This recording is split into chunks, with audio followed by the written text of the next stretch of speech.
Você provavelmente já ouviu a frase campanha de combate a drogas e álcool. Aliás, essa distinção entre drogas e álcool costuma ser feita até mesmo nas campanhas educativas do governo quanto ao abuso de substâncias psicoativas. E ela nos mostra um fenômeno muito curioso. As pessoas costumam considerar o álcool como algo muito diferente de outras substâncias psicoativas, como a cocaína ou a heroína. Se você pensar bem, a sociedade moderna também costuma tratar o álcool de uma forma muito diferente. O álcool é uma espécie de lubrificante social na nossa sociedade.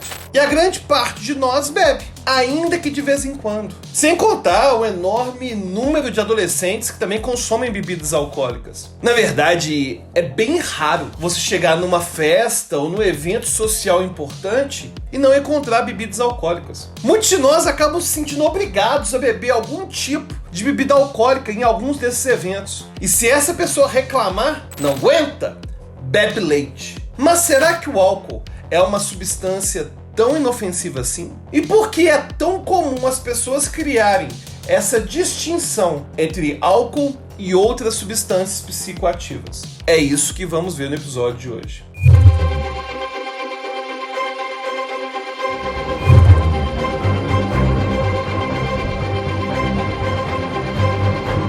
Há quanto tempo os humanos bebem álcool? Ninguém tem realmente certeza, mas os primeiros sinais disso aparecem por volta do ano 7000 a.C.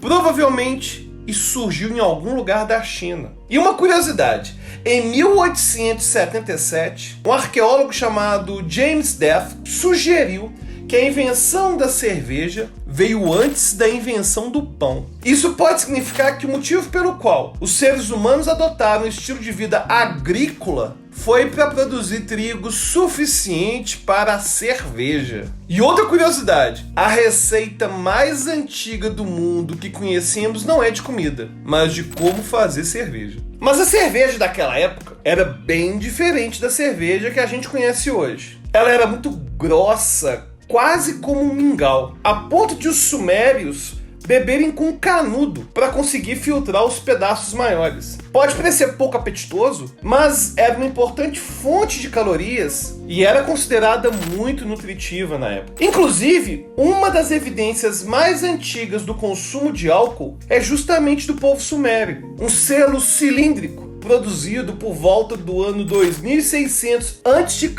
onde as pessoas são representadas bebendo cerveja de canudinho. E a cerveja tem sido um alimento básico para culturas em todo o mundo há séculos. E por esse motivo que o álcool é considerado uma substância psicoativa diferente das outras. Há milênios ele é visto como um alimento. No Egito Antigo, consumir a cerveja, o chamado pão líquido, era uma questão de pura necessidade.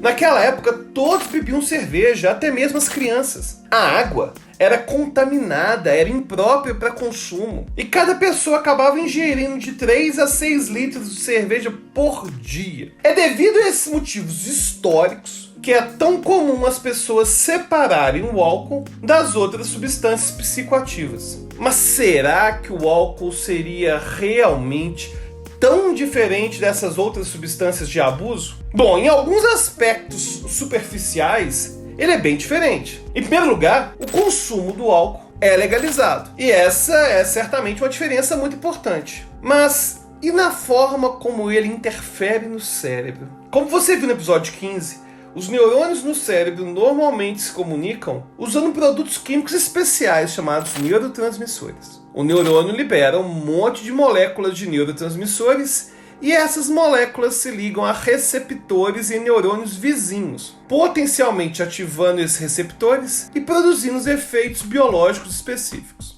E vimos que as drogas de abuso normalmente se ligam aos mesmos receptores que os neurotransmissores naturais, mas acabam produzindo níveis anormais de atividades nesses receptores. E é justamente essa atividade anormal que vai tornar as drogas psicoativas únicas, já que elas vão permitir que o usuário experimente sentimentos específicos como euforia, excitação ou até mesmo alegria, paranoia, enfim, diversos efeitos psicoativos. Então, o álcool também se liga aos receptores naturais e produz uma atividade anormal do receptor?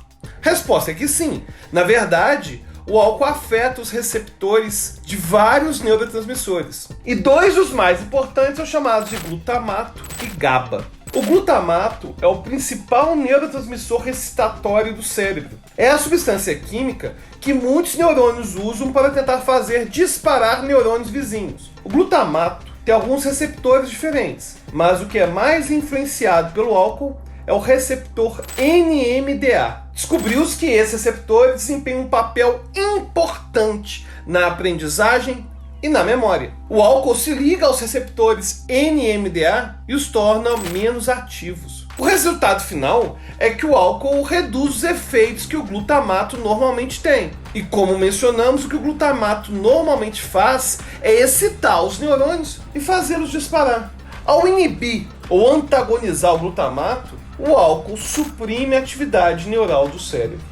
É por isso que o álcool produz um efeito sedativo. Além disso, o fato de os receptores NMDA desempenharem um papel importante no aprendizado e na memória pode até mesmo explicar por que grandes doses de álcool podem produzir apagões e amnésia. O outro neurotransmissor importante que o álcool afeta é o GABA. Enquanto o glutamato é o principal neurotransmissor excitatório do cérebro, o GABA é o seu principal neurotransmissor inibitório. Quando os receptores GABA em um neurônio são ativados, eles tentam impedir o neurônio de disparar. Portanto, aumentar a atividade do GABA, na verdade, suprime a atividade neural. Ok, então o álcool compartilha uma característica importante com as outras substâncias de abuso. Ambas se ligam a receptores naturais no cérebro e levam a níveis anormais de atividade ou de inatividade. Uma segunda característica das drogas de abuso é que o uso repetido pode levar a mudanças compensatórias no corpo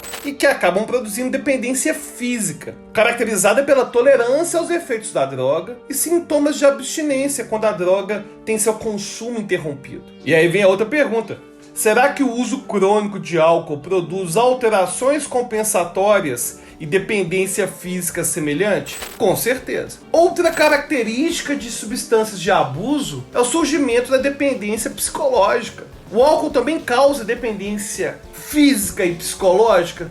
Certamente. Claro que álcool vicia. Basta você perguntar a qualquer alcoolista que está tentando parar de beber.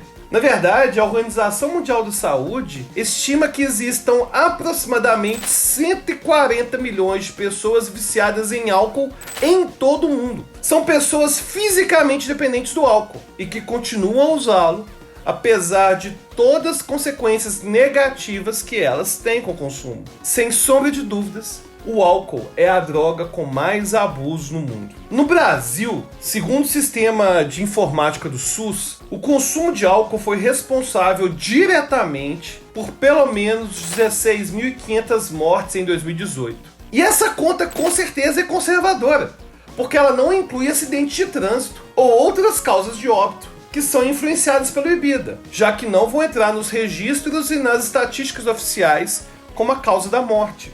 Mas um estudo publicado na Revista Brasileira de Epidemiologia em 2017 estimou que 48% das mortes por cirrose são causadas pelo álcool. E se a gente aplicar essa relação para o ano de 2018, podemos ter aí mais de 20 mil mortes naquele ano relacionadas ao álcool. E além de tudo isso, existe uma grande correlação entre crimes violentos e intoxicação pelo álcool. Segundo algumas pesquisas, isso acontece porque o álcool altera o funcionamento do córtex pré-frontal, responsável pelo nosso autocontrole. Isso explicaria não apenas porque as pessoas ficam mais extrovertidas e mais impulsivas após consumir o álcool, mas também porque acabam se tornando mais violentas. Aliás, o álcool é o fator psicotrópico mais comum para o comportamento agressivo. Em muitas partes do mundo, o consumo agudo de álcool está relacionado com entre 35%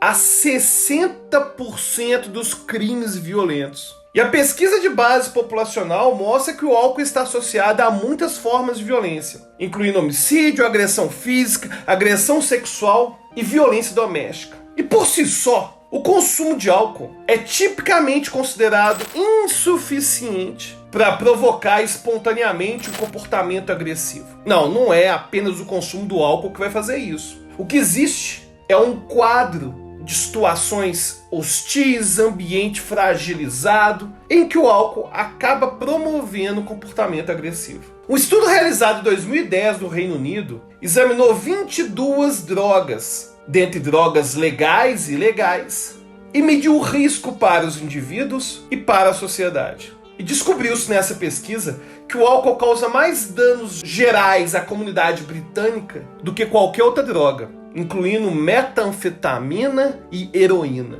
Esse estudo ouviu 25 especialistas em danos causados por drogas e pediu para eles pontuarem 22 drogas comuns, tanto lícitas quanto ilícitas, em 16 critérios. Desses critérios, 9 estavam relacionados a danos que uma droga causa a usuários individualmente, incluindo doença, lesões e morte. E 7 desses critérios estavam relacionados a danos causados para outras pessoas que convivem na sociedade, sejam danos envolvendo violência, crime, desemprego ou até mesmo custos econômicos para o Estado nos sistemas públicos de saúde. E essas drogas foram pontuadas numa escala de 0 a 100, de acordo com esses critérios. E a pesquisa mostrou que heroína, crack e metanfetamina eram as drogas mais prejudiciais aos indivíduos que as consomem, mas que álcool, heroína e crack eram as drogas mais prejudiciais para outras pessoas. Aliás, no ranking geral, o álcool foi considerada a mais prejudicial, seguida depois pela heroína e pelo crack. Ou seja, os especialistas classificaram o álcool como a droga mais prejudicial para indivíduos e para a sociedade. Em grande parte devido ao grande número de mortes, lesões, problemas familiares e custos econômicos para o Estado relacionados ao abuso de álcool. Aliás, são grandes as chances de você conhecer pessoalmente alguma família que foi destruída pelo abuso de álcool. Mas o que levaria alguém a viciar-se no álcool a ponto de se tornar um abuso? Como vimos no episódio 5 dessa série, genética tem um papel importante nisso. Além, é claro, do histórico de vida. Pessoas que vivem em ambientes fragilizados socioeconomicamente também terão mais propensão a serem viciadas. E aí chega a hora da verdade inconveniente desse vídeo. Em alguma medida, quase todos nós já arriscamos nessa loteria e já experimentamos o álcool. No entanto, provavelmente devido ao fator sorte, a maior parte de nós não ficou viciado. Aliás, para usarmos de dados mais específicos, um pouco mais de 80% das pessoas que experimentam o álcool não ficam viciadas. Então, quando pensamos nas diferenças fundamentais entre o álcool e outras drogas, é muito provável que fatores históricos e sociais, que comentei no início do vídeo, acabam moldando a visão das pessoas. E, logicamente, o julgamento social vai ter muito a ver com a legalização. Mas será que a proibição seria a solução? O álcool, uma das drogas que mais causam danos à sociedade, já foi proibida nos Estados Unidos entre os anos 1920 e 1933. Esse período foi chamado de Lei Seca e foi um verdadeiro fracasso. Você já sabia que o álcool não é uma substância tão inofensiva assim? Conhece alguém que já teve problemas envolvendo álcool? Qual a sua opinião sobre a legalização do álcool? Deixe aí nos comentários e até a próxima.